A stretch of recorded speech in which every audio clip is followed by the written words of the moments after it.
여러분 회복 못하고 계시죠?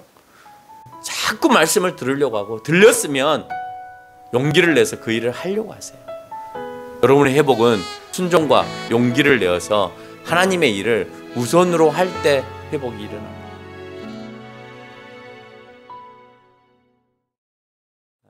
인생을 살면서요, 우리는 많은 계획을 세웁니다. 여러분들도 많은 계획들을 세우시죠. 이렇게 하면 이렇게 될 거야. 때로는 그 계획대로 되는 경우들도 있습니다. 근데 때로는 전혀 뜻대로 되지 않을 때도 있습니다. 내가 원하지 않은 일은 또 도리어 술술 풀리기도 합니다. 뭐 생각도 안 했는데 그냥 술술 풀려서 뭐 열심히 노력해도 안 될 때보다도 그냥 뭐 해놓고 가만히 있기만 해도 알아서 그냥 막 다 들어오는 이런 때도 있더라는 거죠. 우리가 이 세상을 살아가면서 그래서 어떻게 살아가야 될지에 대해서 잘 모르는 거예요.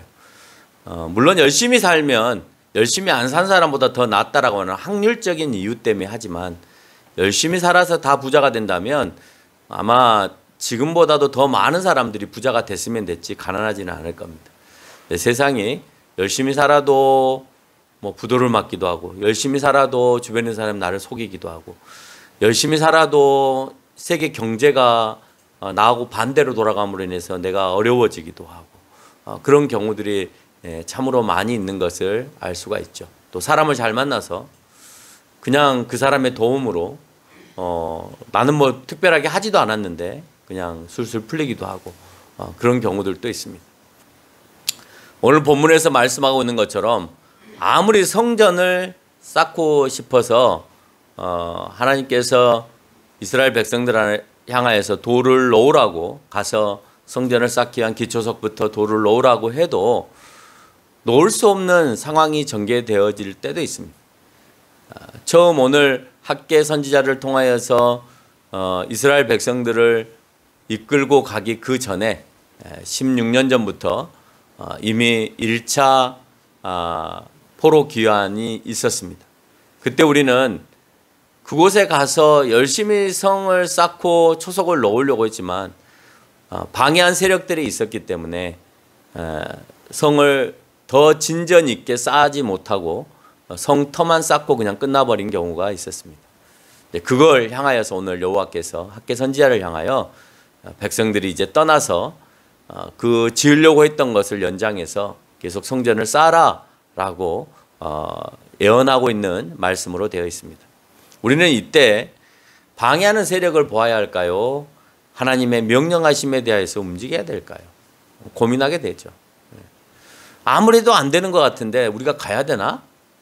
아니면 오늘 또 명령하셨으니까 내가 그 명령에 순종하면서 가야 되나?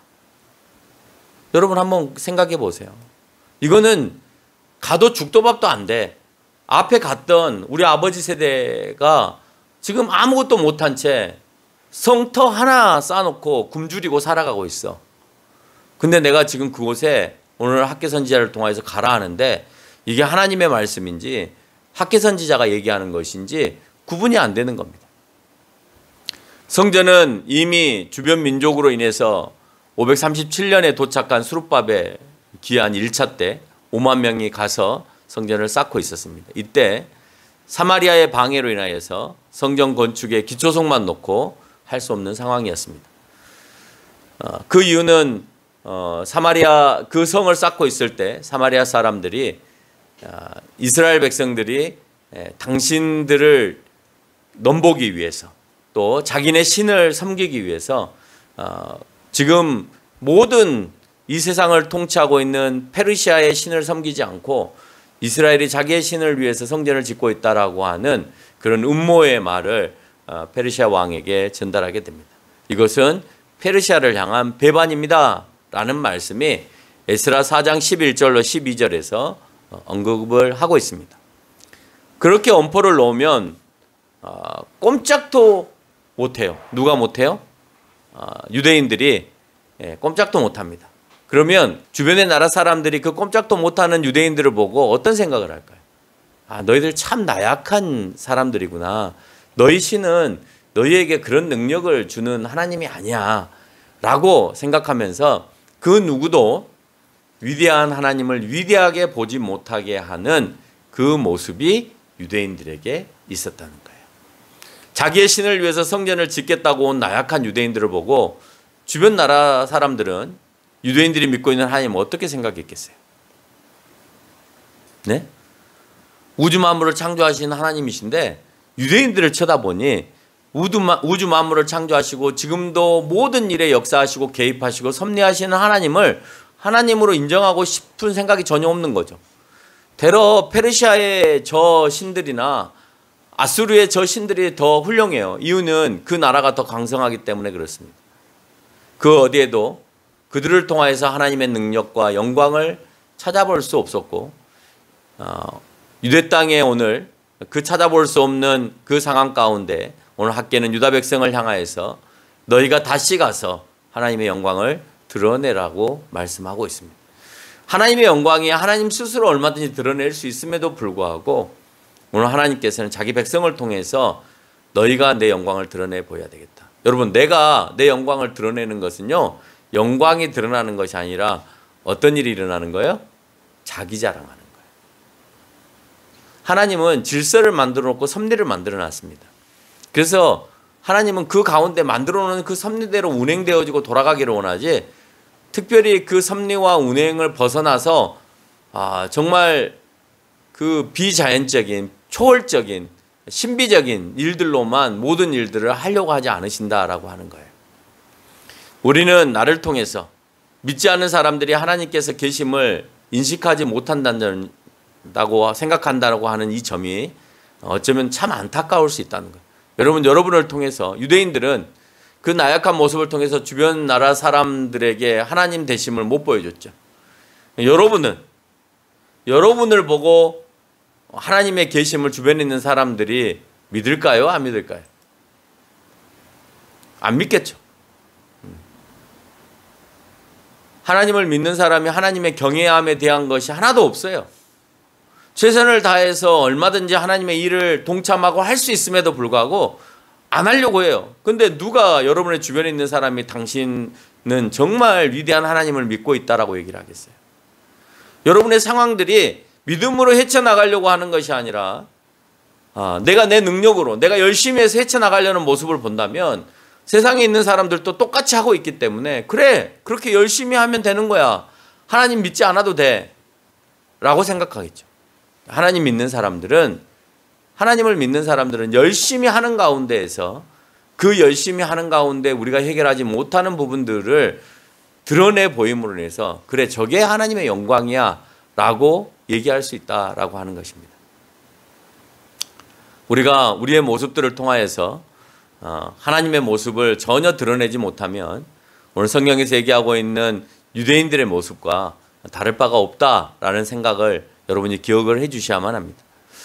하나님께서 우리를 통해서 하나님의 영광을 드러내 보이기 위해서 나는 정말 하고 싶지 않고 힘든 그 일들을 하라고 하실 때 과연 할 것이냐라고 하는 거예요. 여러분에게도 아마 수도 없이 많이 하나님께서 하라고 하시는 것들이 있을 겁니다. 그리고 이미 약속하신 일들이 있을 겁니다. 그리고 내가 네라고 대답했던 것들이 있을 겁니다. 근데 그게 힘든 일이고 하기 어려운 일이고 내가 정말 포기할 수 없는 일이기 때문에 안 하는 경우들도 있습니다. 오늘 이스라엘 백성들이 하고 있는 모습이 그렇습니다. 하기 싫어요. 왜요? 페르시아 살기 좋잖아요. 유대인들은 똑똑해서 페르시아에서도 여러분 성경을 보면 알겠지만 왕비로도 활동하고 그 안에서 술 맡은 관원장으로도 활동하고 그 안에서 높은 관료로서 총리로서도 활동하고 많은 인물들이 똑똑해서 그렇게 고위 관직을 누리며 살아가요. 그러면 유대인들이기 때문에 또다시 사람이 필요할 때는 그 당시에는 얼마든지 유대인들을 이끌고 또다시 일을 할 수 있고 또 유대인들이 정말 근면성실하기 때문에 그 가운데에서 잘 살 수 있는 그런 상황이 되어질 수 있겠죠. 근데 왜 내가 그곳에 가야 합니까? 내가 왜 이 풍요로운 것들을 내버려 두고 그곳에 가야 합니까? 내가 왜 다른 것을 향해서 또 내가 어떤 일을 하는데 다 쓰기에도 부족하고 할 일도 더 많은데 이렇게 해도 내가 힘들고 어려운데 내가 하나님의 일을 해야 됩니까? 어쩌면 우리도 똑같이 유대인들과 생각을 하고 살아갈 수 있다라고 하는 겁니다. 네. 여러분, 그렇게 하지 못함으로 인해서 우리는 하나님의 영광을 절대 드러내지 못하고 살아가게 되는 거예요. 하나님의 영광은 할 수 없다고 생각하는 것을 내가 할 때 그때 할 수 없기 때문에 할 수 없는 일을 해내게 하시는 그 하나님의 영광이 나를 통하여서 드러난다라고 하는 거예요. 그러지 않습니까? 근데 하나님의 영광이 드러나지 못하게끔 내가 하지 않아요. 그러면 하나님의 영광은 나를 통해서 절대 일어날 수가 없는 거죠. 근데 할 수 없는 일을 시작했습니다. 할 수 없는 일을 믿음으로 시작하면 그 믿음 안에서 하나님은 반드시 그 사람을 통하여서 영광을 드러내게 하신다라고 하는 거예요. 학계의 내용은 딱 그런 상황입니다. 누가 기름진 이 페르시아를 두고 그 황폐한 유다를 가고 싶겠는가 하는 거예요. 누가 이 강한 나라를 두고 주변 민족이 으르렁대고 있는데 사마리아인들도 으르렁대고 아람 민족들도 으르렁대고 또 가나안에 있는 많은 민족들이 으르렁대고 있고 암몬과 모압과 뭐 이런 주변에 있는 사람들도 으르렁대고 있는데 그 사람들을 이겨가면서까지 우리가 그곳에서 어떻게 살겠는가 하는 생각이 들겠죠. 이미 간 사람들이 지금 제대로 못 살고 있으니까. 그런데 하나님은 내가 힘이 되어줄 테니까 가라는 거예요. 너희는 가기만 하면 된다. 돌을 쌓는 건 누가 하겠니? 하나님이 그냥 명령을 내려갖고 돌들아 움직여라, 성 쌓아라 해서 돌들이 막 공중부양을 해서 성을 쉽게 할 수도 있겠지만 하나님 그런 방법으로 하지 않으시고 너희를 통해서 내가 역사하고 싶다는 거예요. 그건 하나님의 원리와 순리가 아니에요. 그러니까 하나님의 원리와 순리대로 너희가 있으니까 너희를 통해서 일하시겠다라는 겁니다. 하나님을 알고 있는 너희들 아니면 나를 위해서 성전을 쌓을 수 없다라고 오늘 성경은 얘기하고 있습니다. 너가 아니면 이 일을 할 수 없어서 너를 보낸다고 하십니다. 우리도 그 길에 어쩌면 서 있을 수 있습니다. 너가 아니면 할 수 없기 때문에 너를 보낸다. 근데 너는 왜 그렇게 안 가려고 발버둥을 치느냐. 가라. 그 길을. 그 길은 너가 가야 될 길이다. 그래서 그게 받아들여져야 된다는 거예요.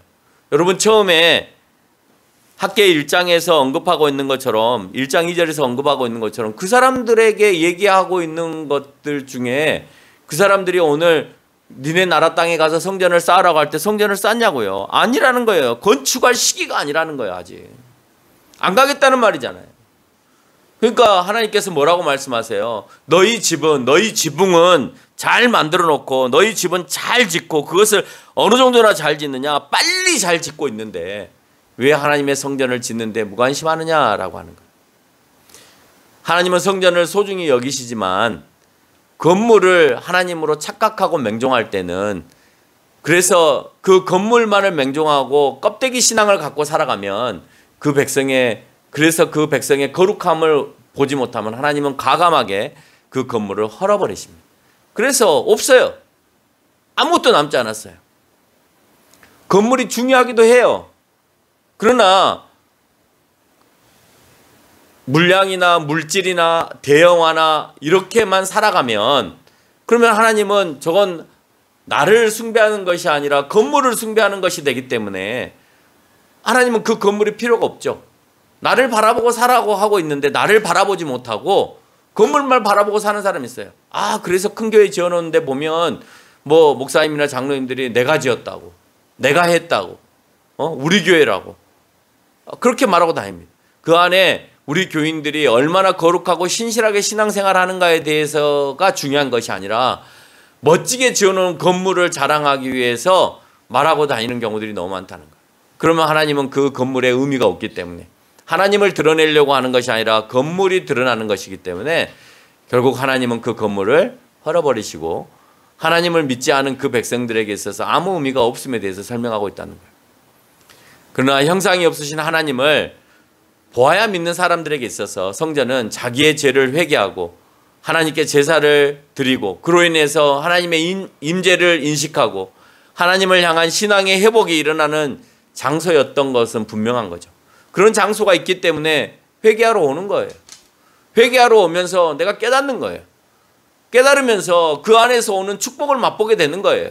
하나님의 임재하심을 느끼기 때문에 그 장소적인 의미도 필요하다는 거예요. 근데 그게 껍데기로 예수님 당시에 진정으로 내가 예배를 드리러 오는 게 아니라 드리러 오라 하니까 그냥 마지못해 들어오고 정성이 있는 것이 아니라 어쩔 수 없이 희생의 제물들을 사가지고 절름발이든 상처난 놈이든 하나님께서 원하지 않는 흠없는 놈들을 잡아다가 그냥 여기 있습니다 드십시오 하는 식으로 그렇게 제사를 드림으로 인해서 오늘 예수님은 그것을 원하지 않으셨던 장면을 여러분 잘 알지 않아요.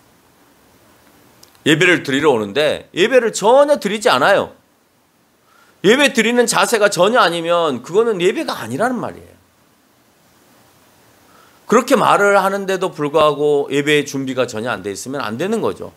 예배를 드리러 올 때 충분히 더 일찍 준비를 해서 예배 시간 전에 도달할 수 있도록 노력도 해야 되고 또 그 전날 충분히 옷이며 헌금이며 모든 마음의 자세나 아니면 수면이며 이 모든 것들도 잘 취하여서 주일날 예배가 방해되지 아니하도록 해야 되는 게 진정한 예배인 거예요. 그렇지 않으면 그건 예배 드리는 거 아니에요.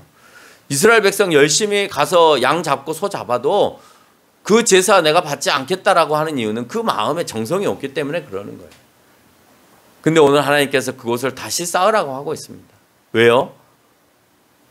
다시 너희가 하나님을 경외하고 회개하고 하나님이 계심에 대해서 인정하게 하려고 알게 하려고 페르시아에 있으면 페르시아의 우상에 너희들이 거기 안에 흡수되어서 페르시아의 신들이 나중에 2대, 3대, 4대로 흘러가면 페르시아에 있는 신이 가장 강한 신으로 착각해서 살아갈까 봐 그렇게 살아가지 못하게 하나님을 알게 하기 위해서 인식하게 하기 위해서 다시 너희의 본토로 돌아가서 하나님의 성전을 쌓으라는 거예요. 성전은 하나님은 아니에요. 성전에만 하나님이 계시는 것도 아니에요. 그렇지만 너희는 눈에 보여야 믿으니까 여기 하나님이 계시다고 해야 믿으니까 가서 성전을 쌓으라는 겁니다. 예루살렘에 가서 성전을 복원해야 되는 세대는 학개 2장 3절에서 이렇게 말합니다.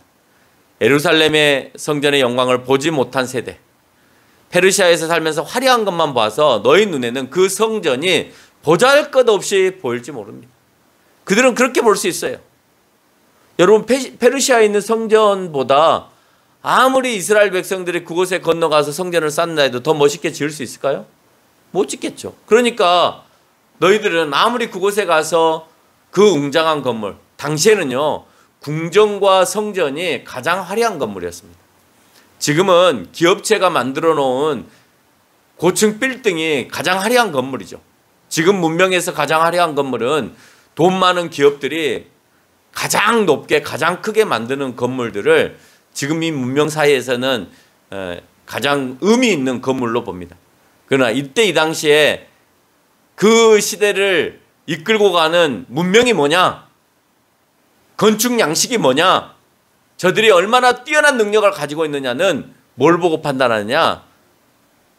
그 당시에 성을 어떻게 지었느냐? 궁전을 어떻게 지었느냐? 또 그들이 믿고 있는 신의 신전을 어떻게 지었느냐를 보고 믿는 거예요. 그래서 그리스가 침략해서 들어올 때는 그리스 신전들이 세워지잖아요. 그리스 신전들이 너무 멋있고 양쪽 그 건물에서 안에는 정말 기둥 하나 없이 세우면서 양쪽에 기둥들을 세워가면서 건물을 짓습니다. 아테네 신전의 모양이 그래요. 가장자리로 기둥들을 세워서 건물을 올리는데 그 안에 들어가면 기둥이 없어요. 빈 공간이에요. 굉장히 넓게 쓸 수 있는 공간입니다. 그래서 그런 것들을 본따서 모든 나라에 그 아테네 신전의 모형들을 하는 건물들이 수도 없이 많습니다. 우리나라 국회의사당도 그 아테네 신전의 모형을 가지고 와서 국회의사당을 만든 거예요. 그러니까 그 건축 양식이 멋있고 화려하기 때문에 그것을 배우려고 했다는 거예요. 페르시아의 그 화려한 성전을 보고 우리가 열심히 지어봐야 저렇게 멋지게 화려하게 또 정말 능력 있는 건축 양식을 통하여서 저렇게 할 수 있을까라고 생각했겠죠. 우리가 지어봐야 보잘것없다. 그러니까 우리가 지어야 될 의미가 없다. 이렇게 생각할 수 있는 거죠. 우리가 하는 교회가 작은 교회이고 개척교회니까 뭐 해야 되냐, 무슨 의미가 있냐라고 말할 수 있을지 모르겠지만 그 정신이 살아있으면, 그 안에 하나님이 계시고 그 하나님을 통하여서 일하시면, 그러면 그 성전은, 그 교회는 의미가 있는 겁니다. 아무리 화려하게 충영교회처럼 그렇게 지어놓거나 주변에 있는 교회들처럼 그렇게 지어놓는다 하더라도 그 안에 하나님의 임재하심을 느끼지 못하는 모습들로 가득 차 있으면 그거는 그냥 잘 지어놓은 건물이지 하나님이 함께 하시는 예배의 장소가 아니다라고 하는 것을 우리가 알 수 있는 거죠. 오늘 본문은 4번의 하나님의 말씀이 임재하여 선포하는 학개의 예언으로 되어 있습니다. 여기서 나는 하나님의 말씀이 임재할 때 그의 자세를 볼 수가 있습니다. 학개는 하나님의 말씀이 임재할 때 들었나요? 듣지 않았나요? 들었죠. 근데 학개가 말씀을, 이건 하나님의 말씀하셨다라고 하는 것을 가지고 왔을 때 그것을 지도자들에게 선포했습니다. 제사장이며 아니면 그 무리들을 이끌어가는 그 리더들에게 선포를 합니다. 선포를 할 때 그 지도자들의 처음의 모습은 어떠했습니까? 그 말씀을 학개처럼 받아들였나요? 아니죠.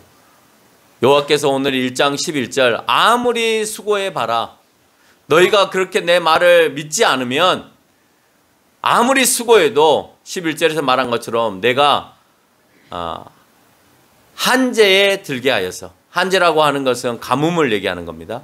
가뭄을 들게 하여서 너희가 수고하는 것을 절대 먹을 수 없게 하겠다라고 하는 거예요. 여러분, 수고해도 먹지 못할 때는 한번 고민을 해보세요. 성경에서 답을 하나 주고 있어요. 수고해도 내가 잘 먹지 못할 때는 명령에 순종하지 않고 있기 때문에 그래요. 하나님의 소리를 듣지 않기 때문에 그런 거예요. 오늘 노골적으로 하나님은 이스라엘 백성한테 얘기하잖아요. 내 소리 안 들어? 그래, 그럼 너 열심히 노력해봐. 내가 가뭄을 너희에게 줄게. 내가 아무리 열심히 해도 됩니까? 가뭄이 내 가운데 있는데. 내가 아무리 열심히 일을 합니다. 농사를 짓습니다. 뭘 합니다. 뭘 하는데 자꾸 세상이 나를 도와주지 않아요. 가뭄은 꼭 비만 안 내린다고 가뭄이 아니에요. 내가 가지고 있는 것들을 다 말려버리면 가뭄이죠. 그렇지 않나요? 그래서 오늘 그렇게 언급을 합니다. 그 뒤에 다시 한번 학개가 지도자들을 향해서 2번째 말을 합니다. 이때도 안 들었으면 그 사람들은 정말 야단을 많이 맞고 예루살렘으로 가야 됐을 텐데 2번째 말에 여호와의 말에 받아들이고 그 뜻을 돌이켜서 가게 하겠다는 겁니다. 가겠다는 거죠. 그랬을 때 내가 너희에게 풍요롭게 하겠다라고 약속하세요. 풍요롭게 하겠다. 근데 그 땅이 풍요로운 땅이 아니에요. 그럼에도 불구하고 오늘 하나님께서는 그래, 너희가 그렇게 하면 풍요롭게 하겠다. 근데 우리가 잘 알잖아요. 성전을 지을 때 그들이 얼마나 고된 노동을 하면서 농사를 지으면서 저녁에는 수비를 하면서 그렇게 살았는지. 근데 하나님은 꼭 그렇게 안 하고 풍요롭게 할 것처럼 그렇게 설명하시잖아요. 근데 그 노력과 그 가운데서 우리에게 충분히 먹고 살게끔 인도하시겠다라고 하는 의도가 담겨 있는 거예요. 우리는 성경에서 이렇게 경제적으로 축복하신다는 말을 참 좋아하죠. 예? 여러분에게 육으로나 또는 영으로나 뭐 삼박자 축복해가지고 또 물질로나 너희에게 축복하시겠다. 건강도 주고 영적인 것도 축복하고 그 다음에 물질로도 축복해서 삼박자 축복을 해주겠다라고 한때 한국교회가 막 열광을 했습니다. 축복해주겠다는 말만 하면 열광을 했어요. 그리고 왠지 축복받은 것 같은 교회, 대형교회 목사님들은 저분을 통해서 저렇게 큰 교회를 세웠으니까 저분한테 기도받으면 나도 축복받을 수 있다고 생각해서 하나님 능력 주셨으니까 저분이 천막교회에서부터 시작해서 저 엄청난 큰 교회를 세웠겠지. 새빵교회에서 시작해서 저렇게 큰 교회를 세웠겠지. 저분은 얼마나 하나님이 능력을 보여서 그렇겠어. 그러니까 저분한테 기도를 받으면 축복을 받은 줄 알고 돈 싸들고 다니면서 그 기도 받으려고 노력했습니다, 과거에. 근데 중요한 거는요, 왜 축복하셨는가 하는 것을 우리가 알아야 돼요. 왜 축복하셨는가. 축복하는 것만 좋아할 것이 아니라, 하나님이 축복하신다더라 하니까 그 축복하는 것만 좋아할 것이 아니라 축복을 왜 하셨는지를 우리가 잘 봐야 된다는 거예요. 우리는 자꾸 좋은 소리만 들으려고 귀를 가지고 있어요. 그러니까 축복한다. 이렇게 하면 너희 축복한다.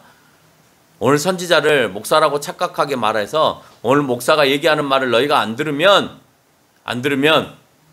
물론 목사를 통해서도 말하겠지만 맨날 하나님께서 나에게 얘기해가지고 내 말이 곧 하나님 말씀이다. 이런 건 없어요.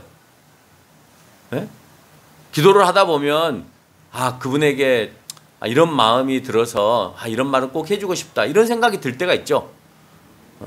그래서 간혹 그런 말들을 하기는 합니다만은 모든 성도들이 좋은 말만 들으려고 하고 축복된 소리만 들으려고 하지 오늘 너희가 그곳에 가서 노력하고 힘들다 이런 말은 안 듣고 싶어 한다라고 하는 거예요.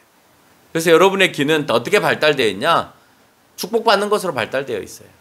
축복해 준다면 좋아하고 야단치면 싫어하고 그렇게 살아가는 겁니다. 스룹바벨을 통해서 1차 귀환했던 사람들이 사마리아인들의 방해와 본인들의 피곤함으로 인해서 기초석만 놓고 몇 년이 흘렀냐? 16년이 흘렀어요. 성전 건축을 하지 못한 지 16년이 지난 겁니다. 그런 이스라엘 백성들을 향하여서 오늘 2장 4절에 가겠다는 이스라엘 백성들에게 오늘 하나님께서 뭐라고 말씀하시냐? 너희는 스스로 굳세어라 라고 얘기를 합니다. 여호수아야 스스로 굳세어라. 이스라엘 백성들아 너희들은 스스로 굳세어라. 여러분 여기서 말하는 스스로 굳세어다라는 말의 히브리어의 원래 뜻이 뭔지 아세요? 히브리어의 원래 뜻은 용기라는 뜻이에요. 여러분 스스로 굳세라는 말은 용기를 가지라는 소리잖아요. 스스로 굳세라. 너희가 용기를 가지면 그러면 그 마음만 가지고 있으면 충분히 그 일을 해낼 수 있다. 너희가 해야 되는 건 용기다. 용기가 없다. 그 일에 유대 백성들의 피땀이 녹아 있어야 됨도 우리가 알 수가 있고 그 피땀의 흘림 가운데서 하나님이 할 수 없는 일 정말 황무지와 같은 예루살렘을 하나하나 그들을 통하여서 세워가시는 모습을 보고 와 유대인들 대단하다 이런 생각들을 하는 거죠. 그래서 지금도 유대인들을 향하여서 그렇게 뿔뿔이 흩어져 살고 있고 정말 소수의 민족임에도 불구하고 그 유대인들이 많은 사람들과 많은 나라 사람들 속에서 끼어서 살고 있지만 많은 사람들이 그렇게 생각하잖아요. 세계를 움직이는 사람들이 유대인이다. 특별히 그들에게 하나님께서 축복하셨다는 것을 인정하고 살잖아요. 우리가 유대인을 언제 만난 적 있나요? 근데 누구나 다 그렇게 생각한단 말이에요. 안 믿는 사람도 그렇게 생각한단 말이에요. 근데 그 가운데에는 피나는 노력들이 유대인들 가운데도 존재하고 있다라고 하는 거예요. 당시 중동 지역에서는 가장 붕황한 나라가 페르시아였어요. 페르시아에 거주한 백성들이 처음 성전을 쌓으러 가라 할 때 1장 2절에서 보니까 이 백성들이 말하기를 아까 조금 전에도 얘기했습니다. 여호와의 전을 건축할 시기가 아니다라고 하는 거죠. 아직 때가 아니다. 가기 싫다고 하는 말하고 같은 거죠. 그래서 학계를 통해서 여호와는 그렇게 말씀하지 않으시는데 우리는 스스로 그렇게 판단하고 있는 모습을 보는 겁니다. 학계는 가라 하지만 자기네들이 판단을 합니다. 지금은 때가 아닙니다. 갈 수 없습니다. 왜 가야 합니까? 학계는 하나님의 말씀을 통해서 가라. 너희가 성전을 쌓을 때다 라고 하는데 항상 판단은 누구의 기준대로 한다고요? 우리의 기준대로 한다고. 우리의 기준대로. 내가 보기에 아니면 아닌 거야. 하나님이 아무리 가라 해도 내가 보기에 아니면 아닌 거야. 두 번째 학계의 선포에 있어서 1장 12절에 보니까 여호와의 목소리와 학계의 말을 들었으니 그들의 자세는 여호와를 경외함으로 나아가게 됨을 우리가 알 수가 있습니다. 그 말을 듣고 나아가는 거죠. 그리고 여호와를 경외하기 시작하는 겁니다. 들릴 때 하나님의 말씀이 들릴 때 하나님이 무서워지기 시작하는 거예요. 근데 하나님의 말씀이 안 들리잖아요. 하나도 무섭지 않아요. 내 마음대로 살아요. 내 마음껏 합니다. 아무리 내가 뭐 종용하고 부탁하고 해도요. 그거는 목사의 말이지 하나님의 말이 아닌 거죠. 그러니까 안 들리죠. 안 들리니까 여호와를 향하는 내 모습과 자세도 경외함이 없어요. 그렇잖아요. 근데 그 소리가 하나님의 목소리로 들려서 내가 움직여야 됐다고 생각하면 그때부터는 내가 하나님의 경외함의 모습으로 다가가게 된다는 거예요. 박 목사님, 하나님 목소리가 들리세요? 내가 봤을 때는 잘 안 들리시는 것 같아. 들리면 무서워야 되는데 전혀 안 무서워. 내가 내 생각이 커서 하나님의 소리가 안 들릴 수 있습니다. 그러나 그 사람들을 통해서 그 일을 하시겠다 하시면 그 고통을 줘서라도 끌고 가신다라고 하는 사실을 알 수 있어요. 여러분 뭘 하려고 하는지 모르겠지만 하나님이 여러분을 통해서 계획하시는 일이 있으면 여러분 그 계획을 위해서 여러분 그 계획을 위해서 어떻게든 끌고 가세요. 안 하려고 발버둥 친다고 해서 안 되는 게 아니에요. 이번 주도 제가 간증을 하면서 여러분 잘 알고 있지만 내가 아무리 교회가 힘들고 싫어서 군대로 도망가도 너 다시 교회로 와. 그러면 다시 교회로 가야 되는 거예요. 이스라엘은 빈곤한 땅이었습니다. 하나님의 축복이 없이는 1장 16절에서 말씀하는 것처럼 그 수확이 적을 수밖에 없는 땅이었어요.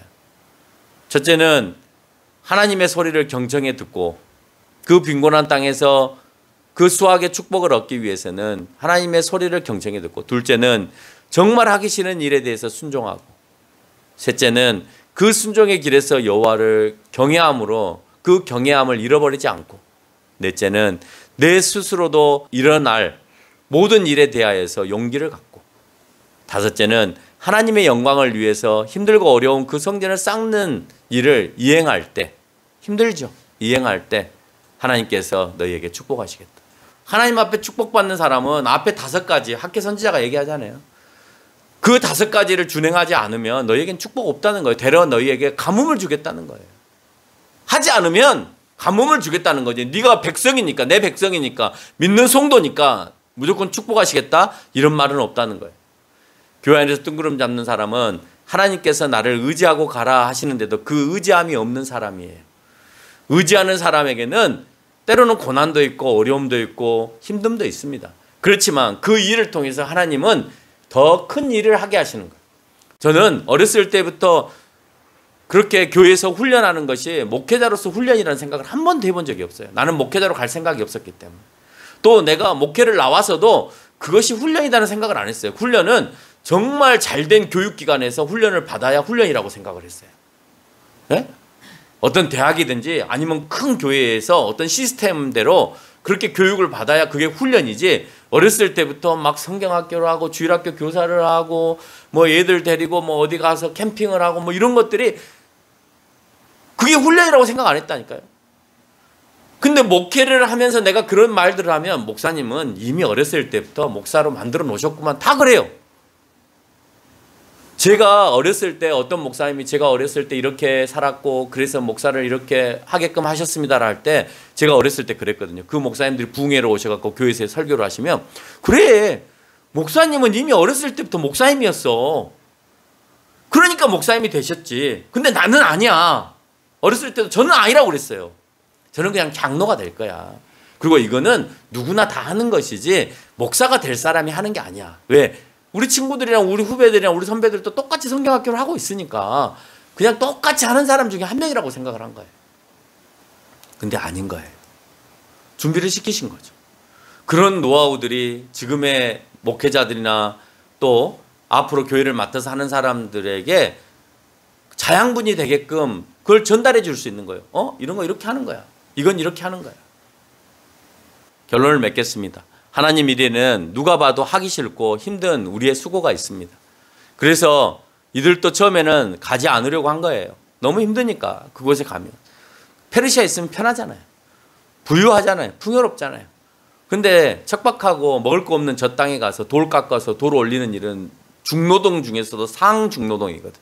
그 일을 하러 가라 하니 누가 가고 싶겠어요. 하나님께 순종은 하지 않으면서 뜬구름 잡는 사람들은 축복이 아닌 저주를 하겠다고 2장 17절에서 그렇게 얘기를 하고 있습니다.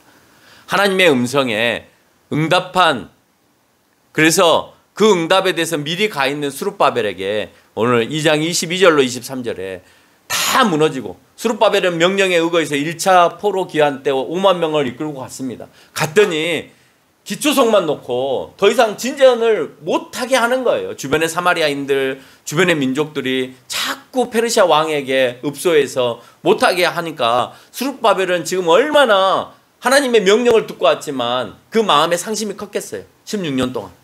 그런데 오늘 2장 21절과 23절에서 얘기하고 있는 것처럼 너를 통해서 세우시겠다는 거예요. 그 세우겠다 하는 게 뭐예요? 그 뒤에 가는 그 포로들, 다시 귀환하는 그 사람들을 통해서 너를 도와서 세우겠다는 거예요. 그래서 스룹바벨에게 회복에 대한 약속을 하고 계시는 것을 볼 수가 있습니다. 여러분 16년 동안 못 짓고 있을 때 그 상심된 수룻밥에 하나님이 나에게 가라에서 분명히 왔는데 이게 뭐지? 라는 생각을 하지 않았겠어요? 그것도 1년도 아니고 2년도 아니고 곧 이제 죽어야 될 나이에 그 수룻바벨의 아들이 이제 2차로 귀환해서 가고 있을 이때에 하나님은 가라 했으면 좀 일이라도 잘 풀릴 수 있게끔 해주시지, 그러지 않으시고 못하게 하시네 라고 생각했지만 하나님은 또 다른 방법을 통하여서 하게 하시고 있다라고 하는 겁니다. 그리고 그렇게 힘들어하고 어려운 수룻바벨에게 내가 영광을 보이고 회복의 역사를 허락하고 계시다라고 하는 거예요. 여러분의 회복은 누구를 통해 들리는 하나님의 말씀에 순종과 용기를 내어서 하나님의 일을 우선으로 할 때 회복이 일어납니다. 여러분 회복 못하고 계시죠? 회복을 못하고 계시는 분들은 들으십시오. 자꾸 말씀을 들으려고 하고 들렸으면 용기를 내서 그 일을 하려고 하세요. 여러분 그 일은 감당하기 어려운 일이에요. 그렇지만 용기 있게 해야 될 일들이 있습니다.